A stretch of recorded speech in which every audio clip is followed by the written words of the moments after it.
see when you see McCaffrey on film? When I see Stanford on film? When you see McCaffrey on film? When I see Stanford on film, I see an excellent team. Great balance. You know, I mean, McCaffrey's the featured person, but there's a supporting cast. They've got a veteran line that's really, really good at what they do. They've got big receivers that they can create one-on-ones with and get the ball to. The other running backs are running the ball well, breaking tackles, and then McCaffrey's all over the place. And they find creative ways to get him the ball, and when he gets the ball, he's really good with it. Hogan, a guy you even need to scout anymore? You've seen him enough over the last 3 years to know what he's going to do. Hogan is a seasoned senior quarterback in this conference, and he's seen it all. He's matured a lot. I think the thing he's doing a tremendous job of this year is he's escaping pass rushes.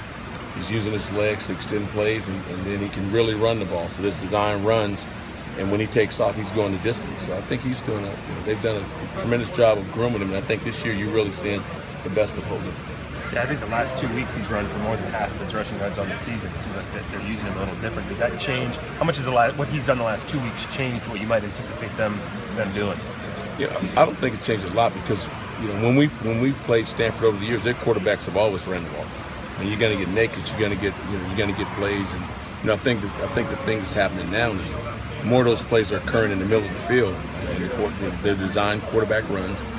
And they have a lot of trust in him, and I'm sure he's saying, I can get it done, and so they're giving him the opportunity, and he's doing a tremendous job of it. In the past, you'd be more likely to see him in the red zone, so when you're saying by the middle of the field.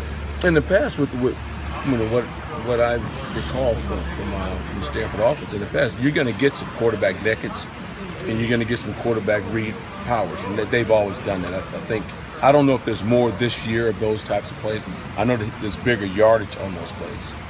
Washington State had him on the brink a couple weeks ago. Did that film reveal anything for you, any way to attack him defensively?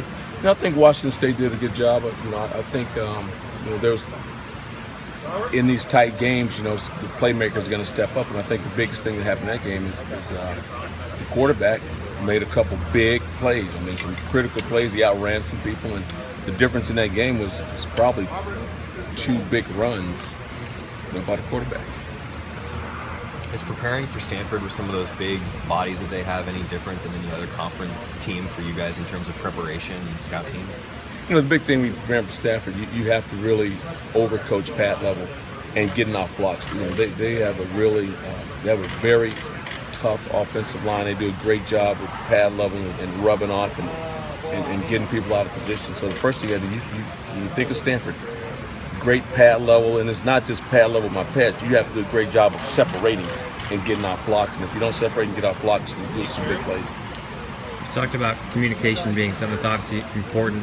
They usually have a big guy who's usually an eligible receiver on those kind of 7-8 lineman plays. How important is it going to be to kind of communicate, okay, that guy is eligible on those type plays for your defense?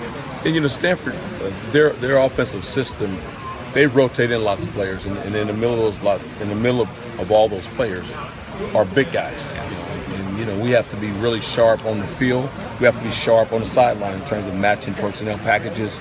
And then once they get the formation set, who's eligible, who's not, and then whatever indicators there are.